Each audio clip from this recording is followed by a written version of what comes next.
안녕하세요. 73세 현역 한의사 박한결입니다. 오늘 아침 식사는 무엇을 드셨나요? 건강을 위해 매일 챙겨 먹는 그 음식이 혹시 당신의 간을 조용히 망가뜨리고 있지는 않을까요? 저는 지난 40년간 수많은 환자들을 만나며 한 가지 놀라운 사실을 발견했습니다. 간 질환으로 고생하시는 분들 대부분이 건강에 좋다고 믿으며 특정 음식들을 꾸준히 드셨다는 공통점이 있었습니다. 오늘은 그 충격적인 진실을 여러분과 나누고자 합니다. 혹시 이런 증상이 있으신가요? 아침에 일어나면 입이 쓰고 눈이 침침하며 쉽게 피로해집니다. 소화도 잘 안 되고 얼굴에 기미나 잡티가 늘어납니다. 손발이 자주 저리고 술을 마시지 않았는데도 속이 더부룩합니다. 이 모든 증상들이 간에서 보내는 경고 신호일 수 있습니다. 많은 분들이 간은 침묵의 장기라고 알고 계십니다. 맞습니다. 간은 70% 이상 손상되어도 특별한 통증을 느끼지 못합니다. 그래서 더욱 무섭습니다. 증상을 느낄 때는 이미 상당히 진행된 경우가 많기 때문입니다. 저는 의료 현장에서 수많은 환자들을 만나며 깨달았습니다. 간 건강의 핵심은 무엇을 먹느냐가 아니라 무엇을 먹지 않느냐에 있다는 것을 말입니다. 오늘 이 이야기를 끝까지 들으신다면 당신의 간 건강이 완전히 달라질 수 있습니다. 그리고 더 많은 건강 정보를 받아보시려면 지금 바로 구독 버튼을 눌러주세요. 알림 설정도 해두시면 제 건강 비결을 놓치지 않으실 겁니다. 이 영상이 도움이 되신다면 좋아요 버튼도 눌러주시고요. 여러분의 작은 응원이 더 좋은 콘텐츠를 만드는 힘이 됩니다.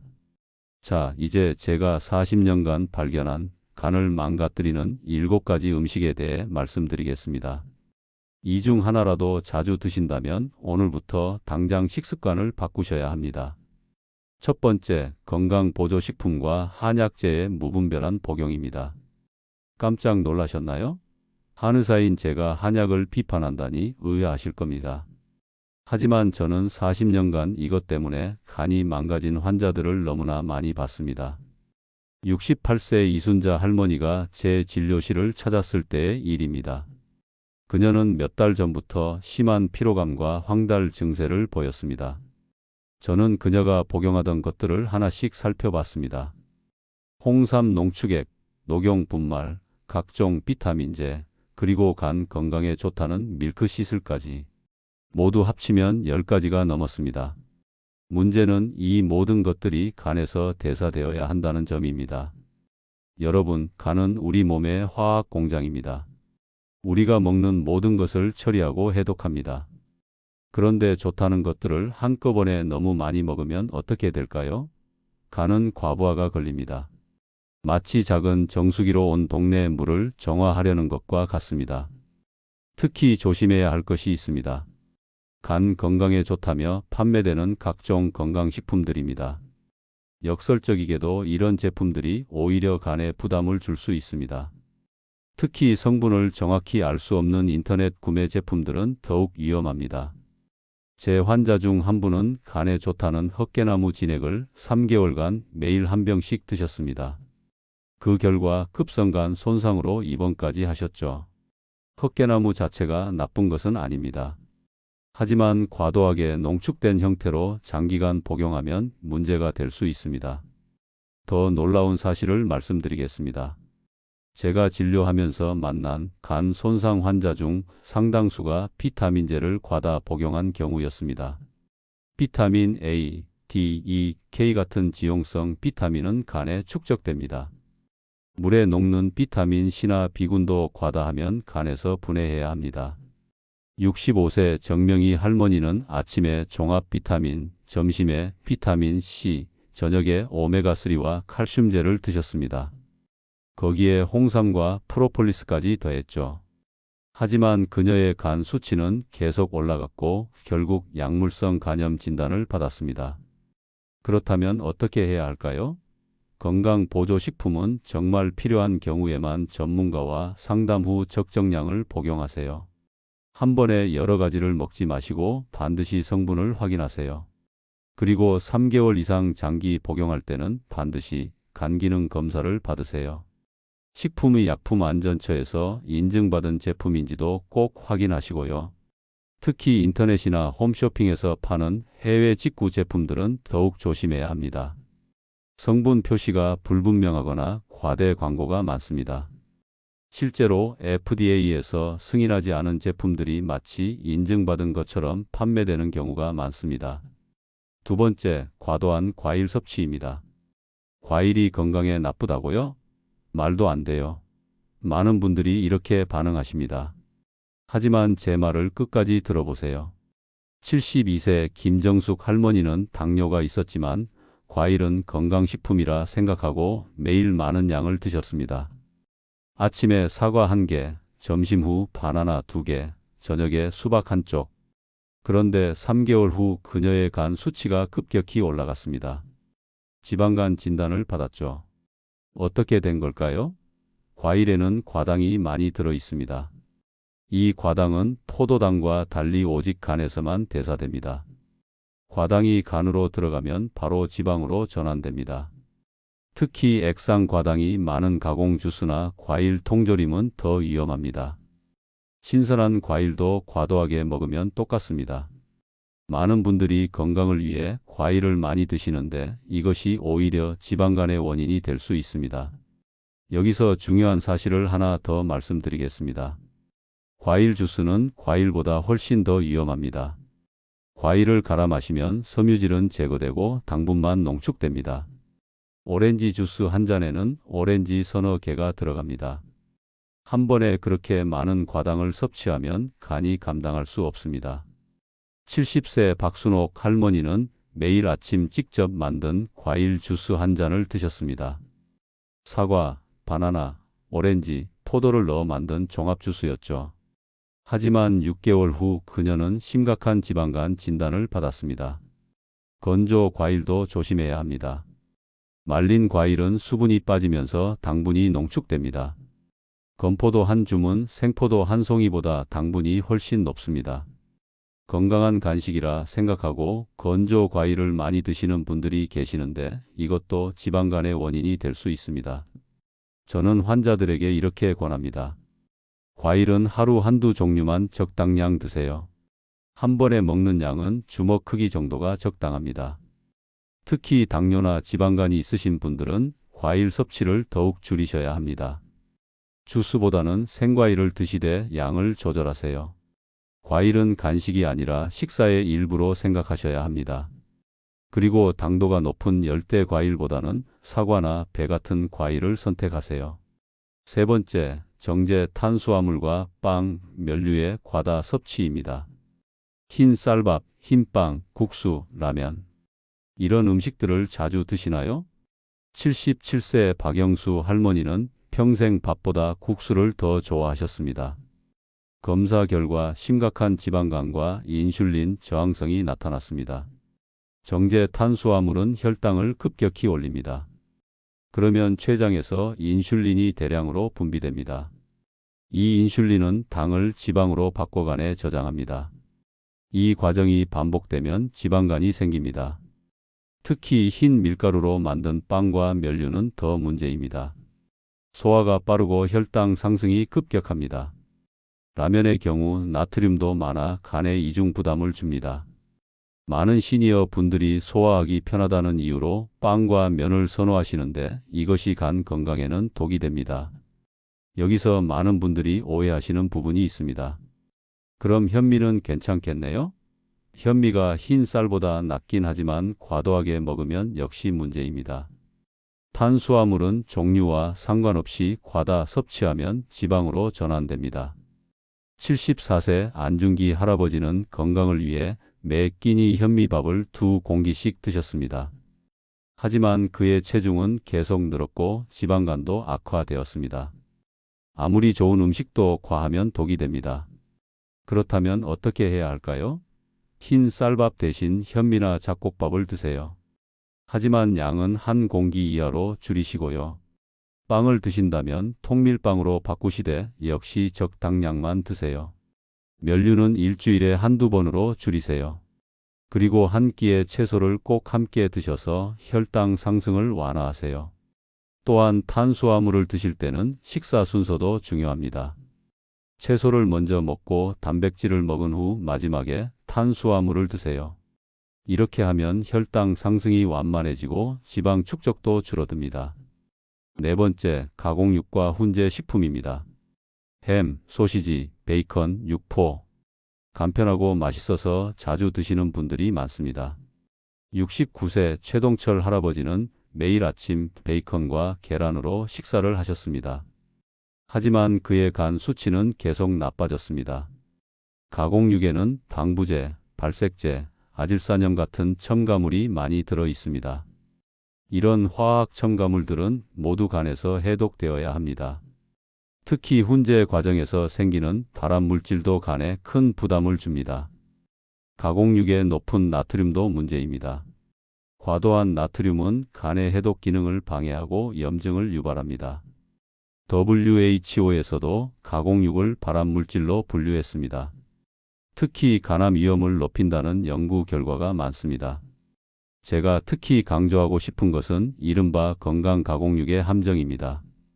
요즘 무첨가, 유기농이라고 광고하는 가공육들이 많습니다. 하지만 이것들도 여전히 높은 나트륨과 포화지방을 함유하고 있습니다. 67세 송미란 할머니는 유기농 소시지라고 해서 안심하고 자주 드셨습니다. 하지만 그녀의 간 수치는 계속 나빠졌습니다. 유기농이라 해도 가공육은 가공육입니다. 저는 환자들에게 이렇게 권합니다. 가공육은 특별한 날에만 조금씩 드세요. 한 달에 한두 번 정도가 적당합니다. 단백질은 신선한 생선이나 두부, 콩으로 섭취하세요. 아침 식사로 계란을 드신다면 가공육 대신 채소와 함께 드시고요. 점심 도시락을 싸실 때도 햄이나 소시지 대신 삶은 달걀이나 두부를 넣으세요. 다섯 번째, 기름진 음식과 트랜스 지방입니다. 튀김, 전, 도넛, 과자. 이런 음식들을 자주 드시나요? 74세 장미자 할머니는 손주들이 좋아한다며 집에서 자주 전과 튀김을 해 드셨습니다. 6개월 후 그녀는 심각한 지방간 진단을 받았습니다. 기름에 튀기거나 볶은 음식은 포화지방과 트랜스 지방이 많습니다. 특히 여러 번 사용한 기름은 산화되어 더욱 위험합니다. 이런 지방들은 간에 직접 쌓여 지방간을 만듭니다. 과자나 빵에 들어있는 쇼트닝, 마가린도 트랜스 지방의 주범입니다. 편의점 빵, 크래커, 쿠키 등을 자주 드시는 분들은 특히 조심하셔야 합니다. 이런 음식들은 간에 염증을 일으키고 지방간을 악화시킵니다. 여기서 많은 분들이 오해하시는 부분이 있습니다. 집에서 만든 튀김은 괜찮겠죠? 아닙니다. 집에서 만들어도 튀김은 튀김입니다. 오히려 집에서는 기름 온도 조절이 어려워 더 많은 기름이 흡수될 수 있습니다. 71세 한정숙 할머니는 손수 만든 튀김이라 건강할 거라 생각했습니다. 하지만 일주일에 서너 번 튀김을 드신 결과 지방간이 생겼습니다. 어떻게 해야 할까요? 튀김 요리는 한 달에 한두 번으로 줄이세요. 요리할 때는 올리브유나 들기름을 소량만 사용하고 한 번 쓴 기름은 버리세요. 절대 재사용하지 마세요. 과자나 빵은 성분표를 확인해서 트랜스 지방이 없는 제품을 선택하세요. 트랜스 지방 함량이 제로라고 표시되어 있어도 0.5g 미만이면 제로로 표기할 수 있으니 주의하세요. 대신 찜, 삶기, 굽기 같은 조리법을 활용하세요. 생선을 구울 때도 기름을 두르지 말고 호일에 싸서 구우면 좋습니다. 채소도 볶기보다는 데쳐서 드시는 것이 간 건강에 훨씬 좋습니다. 여섯 번째, 과도한 단백질 보충제와 고기 섭취입니다. 단백질은 많이 먹을수록 건강에 좋다고 생각하시나요? 이것은 큰 오해입니다. 71세 서준호 할아버지는 근육을 키우겠다며 매일 닭가슴살과 단백질 보충제를 과도하게 섭취했습니다. 3개월 후 그의 간 수치가 크게 올라갔습니다. 과도한 단백질은 간에서 분해되며 암모니아를 만듭니다. 이 암모니아를 해독하는 것도 간의 일입니다. 너무 많은 단백질은 간에 과부하를 줍니다. 특히 단백질 보충제는 농축된 형태라 더 위험합니다. 신장 기능이 떨어진 시니어 분들에게는 더욱 부담이 됩니다. 붉은 고기를 과도하게 드시는 것도 비슷한 문제를 일으킵니다. 최근 들어 고단백 식단이 유행하면서 많은 시니어 분들이 단백질 섭취에 집착하십니다. 하지만 나이가 들수록 간과 신장의 기능이 떨어지기 때문에 오히려 적정량을 지키는 것이 더 중요합니다. 69세 오경희 할머니는 근감소증을 예방하겠다며 매 끼니 고기를 드셨습니다. 6개월 후 그녀의 간 수치와 신장 수치가 모두 올라갔습니다. 저는 환자들에게 이렇게 권합니다.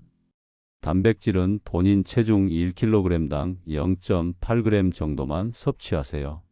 예를 들어 체중이 60kg이라면 하루 48g 정도면 충분합니다. 보충제보다는 자연식품으로 섭취하시고요.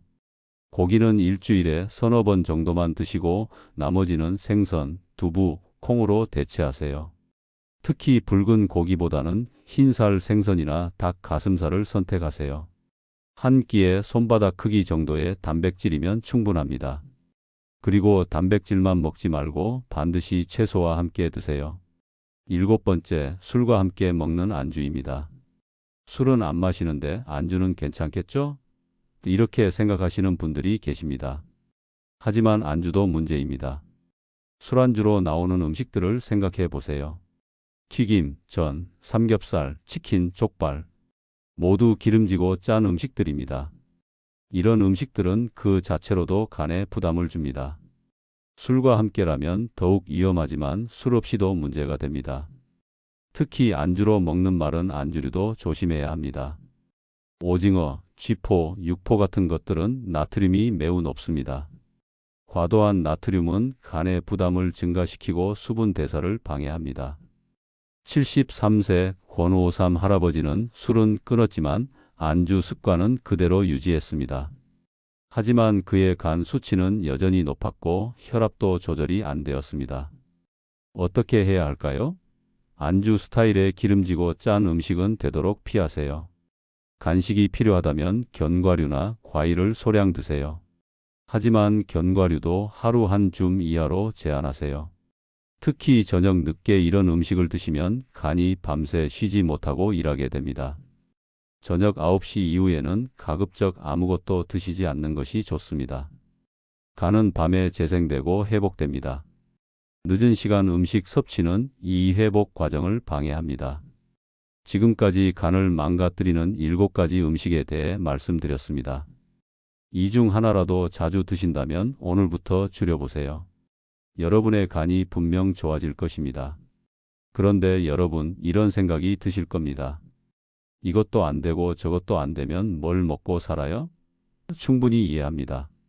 그래서 이제는 간 건강을 지키는 올바른 식습관에 대해 말씀드리겠습니다. 첫째, 하루 3끼를 규칙적으로 드세요. 불규칙한 식사는 간에 큰 부담을 줍니다. 특히 아침을 거르면 간이 밤새 만든 에너지를 제대로 활용하지 못합니다.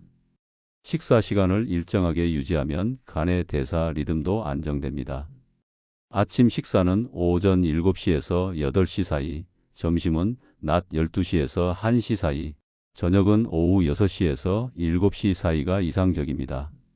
이 시간대를 지키면 간의 생체 리듬이 안정되고 대사 기능도 향상됩니다. 둘째, 채소를 많이 드세요.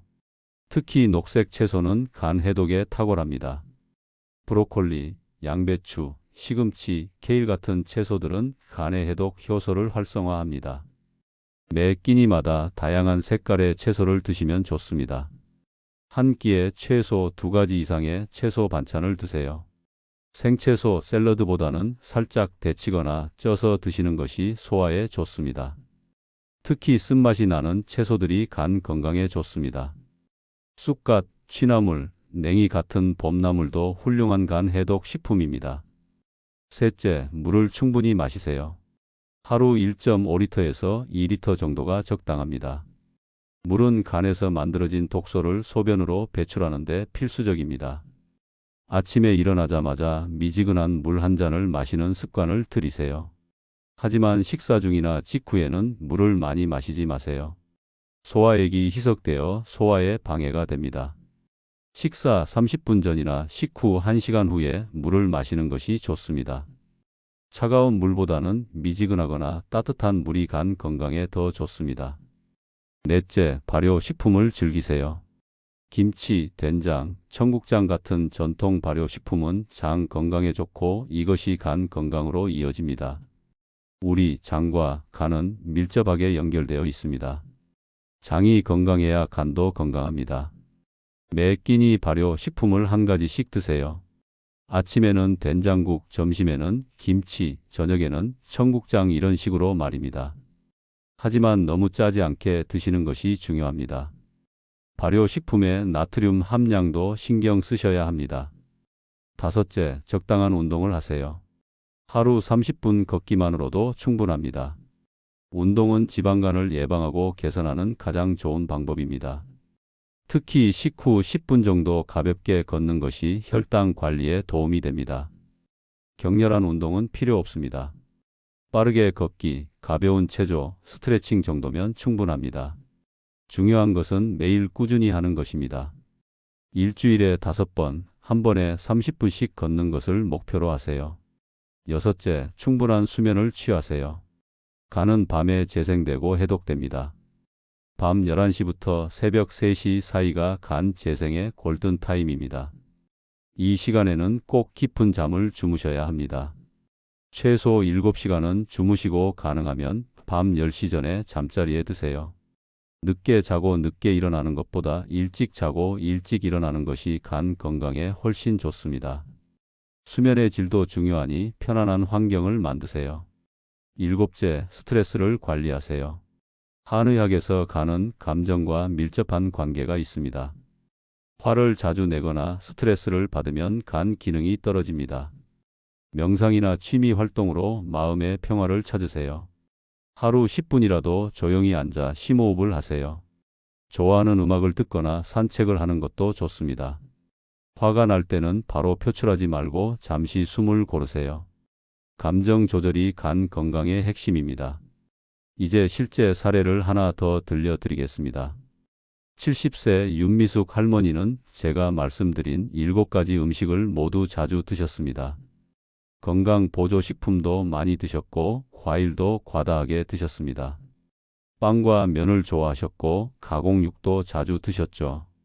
그녀는 만성 피로와 소화불량으로 고생했습니다. 간 수치도 정상 범위를 넘었고 지방간 진단을 받았습니다. 저는 그녀에게 식습관 변화를 제안했습니다. 건강 보조식품을 하나만 남기고 모두 끊었습니다. 과일은 하루 한 번으로 줄였고 빵과 면 대신 잡곡밥을 드시도록 했습니다. 가공육과 튀김은 완전히 끊었고 채소와 발효식품을 늘렸습니다. 3개월 후 그녀는 완전히 달라졌습니다. 간 수치도 정상으로 돌아왔고 지방간도 많이 개선되었습니다. 6개월 후에는 더욱 놀라운 변화가 있었습니다. 얼굴에 기미가 옅어지고 피부가 맑아졌습니다. 만성적으로 복용하던 소화제도 끊을 수 있었습니다. 1년 후 그녀를 다시 만났을 때 완전히 다른 사람 같았습니다. 얼굴에 생기가 돌고 걸음걸이도 가벼워졌습니다. 여러분, 간은 우리 몸에서 500가지 이상의 일을 합니다. 영양소를 저장하고 독소를 해독하며 호르몬을 조절합니다. 혈액을 만들고 면역 기능도 담당합니다. 이렇게 중요한 간을 우리는 너무 혹사시키고 있습니다. 하지만 간은 재생 능력이 뛰어난 장기입니다. 70%가 손상되어도 나머지 30%가 건강하면 다시 회복될 수 있습니다. 지금부터라도 식습관을 바꾸면 간은 반드시 좋아집니다. 중요한 것은 한꺼번에 모든 것을 바꾸려 하지 않는 것입니다. 오늘 제가 말씀드린 7가지 중 하나씩만 바꿔보세요. 이번 주에는 건강 보조식품을 정리하고 다음 주에는 과일 섭취를 줄이는 식으로 말입니다. 마지막으로 간 건강을 위한 하루 루틴을 알려드리겠습니다. 아침에 일어나면 미지근한 물 한 잔을 마시세요. 아침 식사는 잡곡밥에 된장국, 채소 반찬으로 드세요. 점심 식사 후에는 10분 정도 가볍게 산책하세요. 저녁은 오후 7시 전에 마치고 가볍게 드세요. 밤 10시 전에 잠자리에 들어 최소 7시간은 주무세요. 주말에는 30분 정도 가벼운 운동을 하시고요. 이것만 지켜도 간 건강은 크게 좋아집니다. 오늘 제 이야기가 여러분의 건강에 작은 도움이 되었기를 바랍니다. 이 영상이 도움이 되셨다면 좋아요 버튼을 눌러주시고 구독과 알림 설정으로 더 많은 건강 정보를 받아보세요. 댓글로 궁금한 점을 남겨주시면 성심껏 답변 드리겠습니다. 건강한 하루 보내세요. 73세 한의사 박한결이 응원합니다. 감사합니다.